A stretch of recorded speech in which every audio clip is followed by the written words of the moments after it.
forms of division in our world. There's nationalism, there's tribalism generally, there's racism, but religious faith is the most articulate layer of human difference. It is really the level at which you can learn to demonize other human beings. So there's that violence. And it is pervasive in our world. But then there's also the added violence that is explicitly theological, where people would not otherwise be behaving this way at all, but for what they believe about God. And this is, and jihadism and the daily explosions we see or read about in the world is the preeminent example here.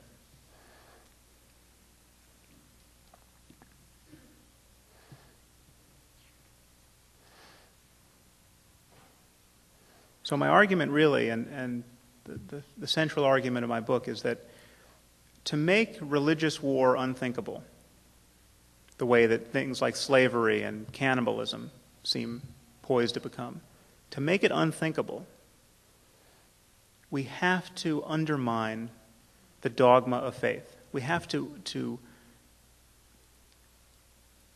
repudiate this idea that beliefs can be sanctified by something other than evidence and argument. Now, I've just said many nasty things about religion. This is not to say that religion is merely a shell game, that it's just a tissue of lies and self-deceptions and cognitive errors that are designed to inure us to the threat of death. It is that to some significant degree, but it is not merely that. There is no doubt that human beings have spiritual experiences, for lack of a better word. I use words like spiritual and mystical in my book and have received much grief from atheists on the subject. But there's no doubt that there's a wing, there's an end of the spectrum of positive human experience that very few people explore, and that has traditionally been explored in a religious, contemplative context. And it is fantastically interesting. It should be of interest to us scientifically and personally. Every culture has produced people who have wandered off into the desert for 40 days and 40 nights, or spent 20 years in a cave, and come out talking about how human experience, our moment-to-moment experience of the world, can be deliberately transformed through introspection, through meditation, through prayer, through deliberate uses of attention.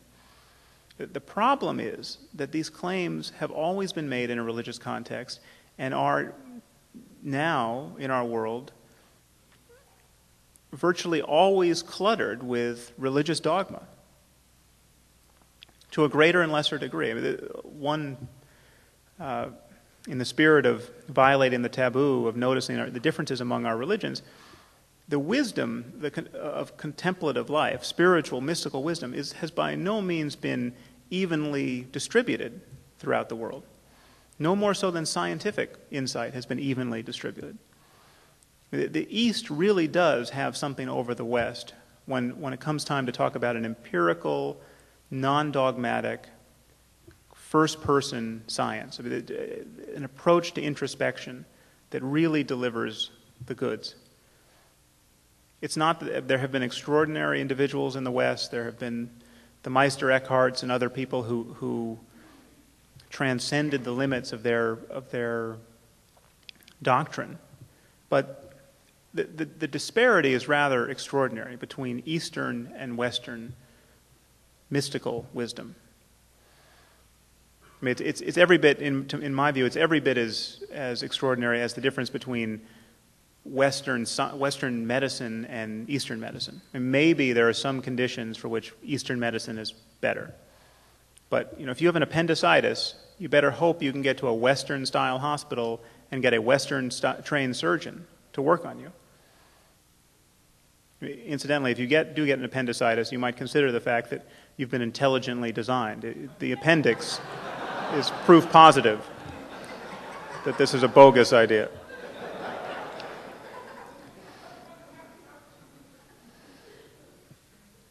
So I've lost track of time. How are we, do you have Is anyone keeping the clock? Okay. Yeah.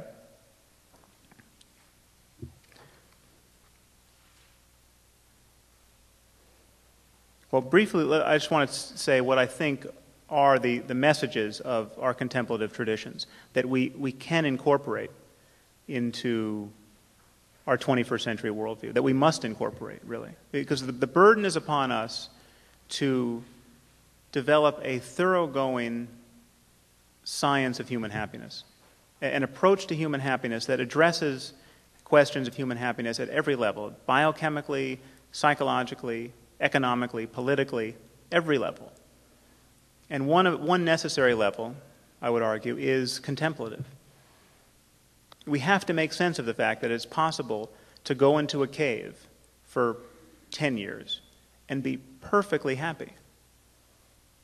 This is not to say that that's a path to happiness for everybody. No doubt there are people who go into caves who are completely deranged or deranged by the experience. But one of the core insights of our contemplative traditions is that there is something about human consciousness that can be recognized in the present moment. The very part of you that is hearing the sound of my voice, there's something that can be recognized about what it is to be conscious in this moment that transcends the vagaries of pleasant and unpleasant experience. That there's a kind of mystical well-being that we can discover. I mean, it's interesting to note that going into a cave, solitary confinement is considered a punishment even inside a prison for most people. I mean, this is what it's like to be the prisoner of one's thoughts. And in the West, we have a really impoverished conception of sanity. We think all day long. From the moment we're chased out of bed by our thoughts in the morning, we think all day long. And very few of us, and certainly very few exemplars in the Western tradition, have talked intelligently about the possibility of not being lost in thought. What would a human mind be like that was not continuously colored by this discursivity? And in the East, and in Buddhism especially, they have spent millennia on this and delivered some very compelling insights.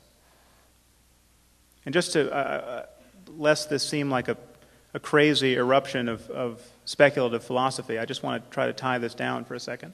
Because I want to make sense to you of the claim that it's possible there's something to be glimpsed about the nature of your consciousness right now that is not obvious to you and yet is right on the surface. And by analogy, I want you to reflect on the existence of the blind spot, the optic blind spot. We all know we have a blind spot in both visual fields. It results from the transit of the optic nerve through the retina of each eye. I'm sure all of you have had it pointed out to you. You draw a spot on a piece of paper and you move that piece of paper until the spot disappears, and that proves there's an area in your visual field that you're not getting information from, though your visual field seems seamless to you. Now, most people in this world probably don't know about the blind spot, and most of us who know about it go for decades without thinking about it, and we certainly don't notice it. But it is there to be noticed. If you look out across this room, somebody is probably missing a head. It's there to be seen, and it takes some doing to see it. There's an analogous fact about the nature of human consciousness.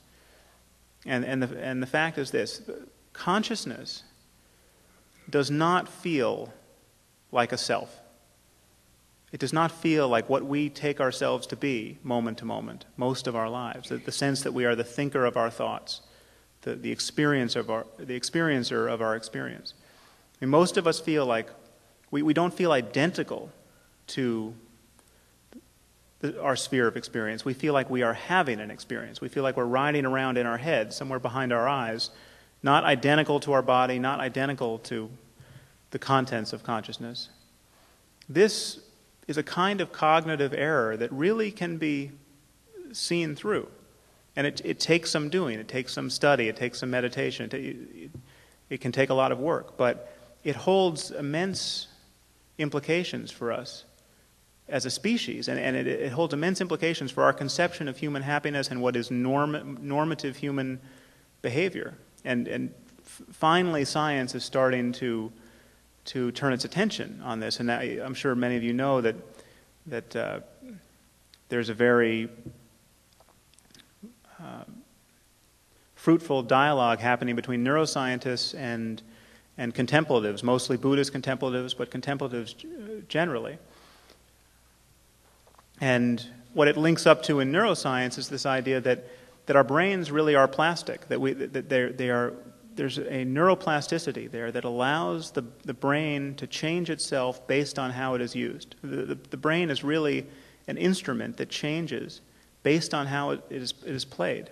And like positive mental states are skills, essentially. Just as you can learn to play the piano, you can learn to feel differently about other human beings. You can learn to feel compassion where you otherwise wouldn't. And this dialogue is just beginning, but it's something that it's a dialogue we need to have completely unconstrained by religious dogmatism.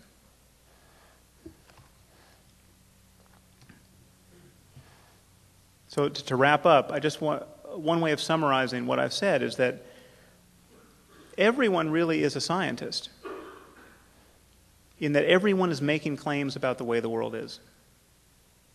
And everyone is a mystic in the sense that everyone is seeking happiness in a context that is, in some basic sense, hostile to the terms of our search. I mean, we are seeking happiness, seeking durable happiness in the context of an ever-changing experience.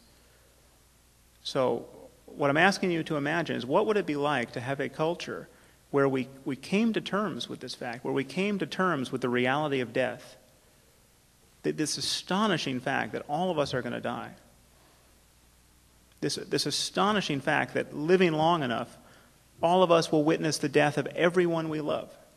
If it is possible to find true well-being in the midst of this circumstance, we should be desperate to find it, and we should be desperate to use all of our tools, all of our 21st century tools, and articulate these truths in terms that are not divisive, in terms that do not demand belief in the preposterous. So my argument really is that the end game for civilization, if we're talking about long-term thinking, the end game is not political correctness. It is not the mere toleration of patent absurdity. It really is reason and reasonableness and an openness to conversation.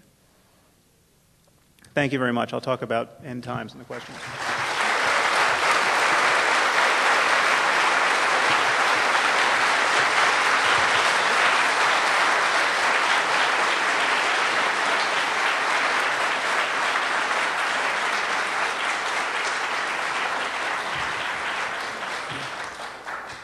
Thank you.